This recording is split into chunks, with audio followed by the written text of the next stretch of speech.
Hello there, it is Tyler here again, and now we're going to continue the Q&A song production series. At the moment, I haven't gotten any new directions to continue with the song, but I think this is a good opportunity for us to kind of structure what we've done already.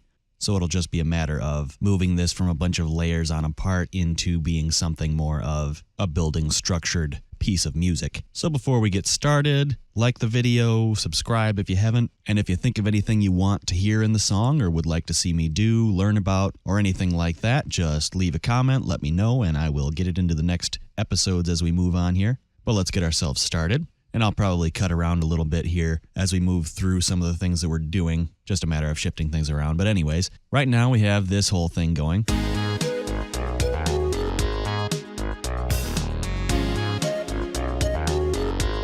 And that's kind of a lot of things happening at once. We don't really need it to be so populated. So I'm going to double right click and drag over some things to mute them. Okay. We'll probably take these and move them later on and start building as we move. So I'll highlight those, drag them over, do the same thing. I'll hold shift and drag to get some new parts there because we will probably start with everything happening here. And I'm also going to right click and I will auto name, or I can just hit A on my keyboard after right clicking. So all these tracks have the name of the clip in them to keep things a little bit more organized. I'll unmute these now, double clicking and dragging. And let's see where we start now.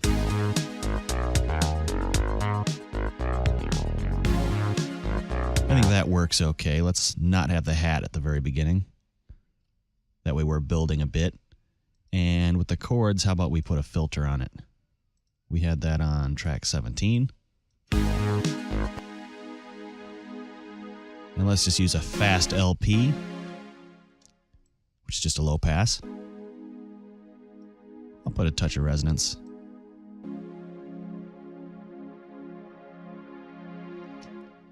We'll right click, create automation clip. That'll make it clip the length of the song. I'll hold shift, scroll wheel to move that up so it's under the chords, and then I will click and drag so that that is linked to that track. We'll start at a lower level and start working that filter up.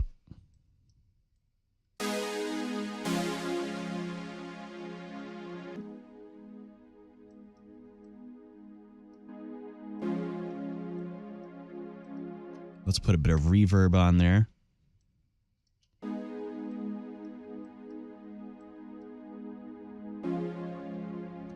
Maybe some delay also, a delay 2. I'll go into a stereo effect, so it's ping-ponging, play with some of the parameters here.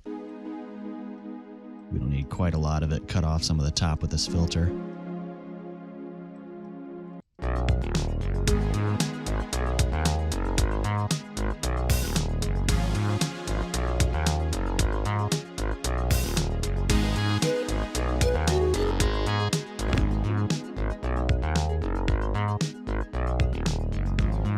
Let's do the same thing with the filter on the blip sound here. Get a fast LP again, a bit of resonance. And maybe that'll be not so good. Let's turn the resonance down on this one, but I think I will keep it on the blip because when there's a little bit of resonance, sometimes that can add a bit of high frequencies when the cutoff is all the way up. So we'll just keep it because I think that wouldn't be a problem with the blip. We'll find out when we mix, but we'll take that and put it under there. Same thing. Have it start low. Because this one, I think... Good. We'll right click that and it'll straighten out. Change that tension a bit.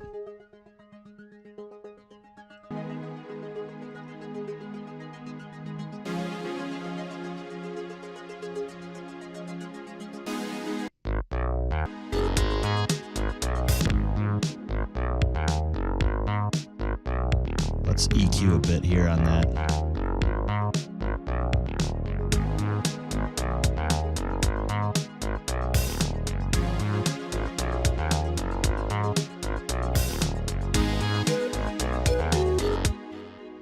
I'm going to put an extra little kick there leading into the other one, and I'm just going to do that by right shift, slicing that, just taking another bit there.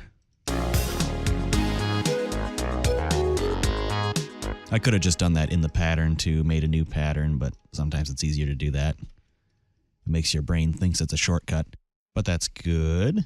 Maybe we'll have the piano go at the beginning too, though, because that's similar to the chords. Let's put that next to it.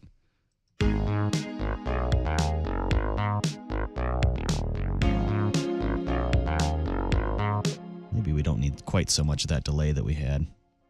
Turn that down a little bit. I think we'll need a bit of EQ on it too. That's taking up a lot of room. Don't need quite that much.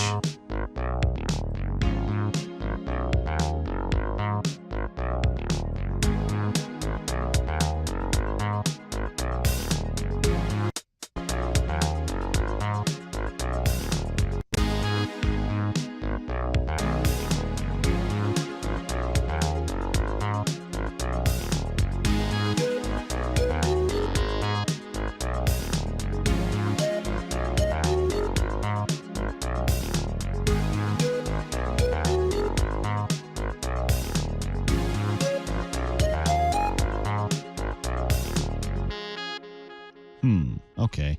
I think we got some fun stuff happening here. I didn't like the saxophone happening at the same time as a pan flute. It's usually good to only add one notable layer to things at a time, but that's not always the case, but it's kind of the case here. I'm going to hold Shift and Control and select multiple things here without selecting the automation clips there. Then I'll hold Shift again, drag that over so we have a little clone there.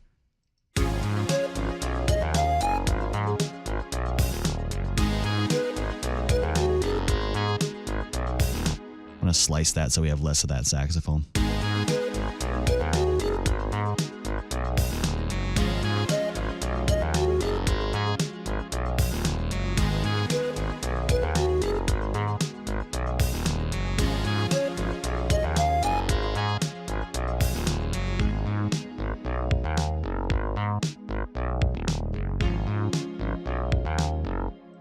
I like that snare too a bit. I think I'm going to EQ a bit of it. I want some more high.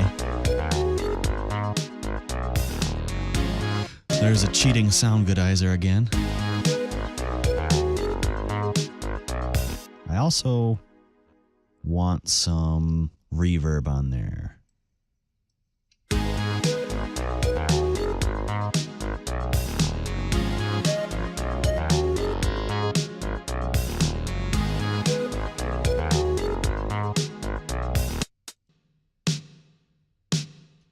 Not a ton. I'm also going to EQ after that, and this isn't really the most efficient way to do a snare, but sometimes I do it, EQing after everything I do, just because I think it helps. But whatever makes it sound good is honestly all you really need to do. There's better and worse ways to do it, but if you get there, you're in good shape.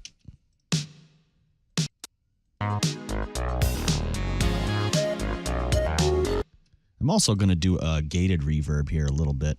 So that's an 80s sound, and maybe I'll do a tutorial on that later because gated reverbs on drums gives it a very 80s sort of sound and also just makes it big even if it's not for that purpose. So you just get your noise gate here.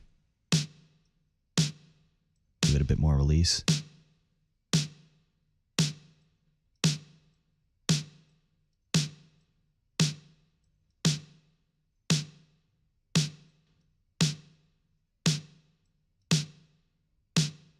Just makes it so that reverb hits only at certain points for a shorter amount of time. So you have a huge reverb, but not for long. And that makes a snare sound or a kick sound really prominent for the whole spectrum rather than just like the low end for the kick or the snare drum in the two sort of areas that it sits. But I think that's good. Let's give it a listen here.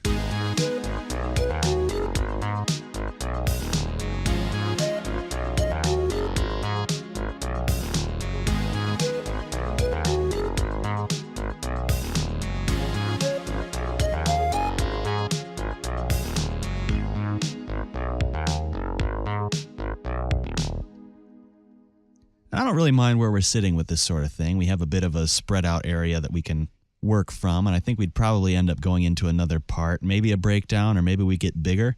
I think I'm going to leave that decision up to the viewers. So leave me some comments, let me know. Give me any suggestions you may have as to what you think should happen after the parts that we have right now. Whatever sort of instruments, whatever sort of anything you want to happen, and I'll kind of figure out what works. and we'll get to that in the next video. So this one's been a little shorter, but I think we had a little bit less to get to, so it's not too bad. I think it was important to go through, though, because now we have a bit more of a song than just a bunch of layers on top of each other making a mess. But with that, thank you for watching, and I'll see you in the next video.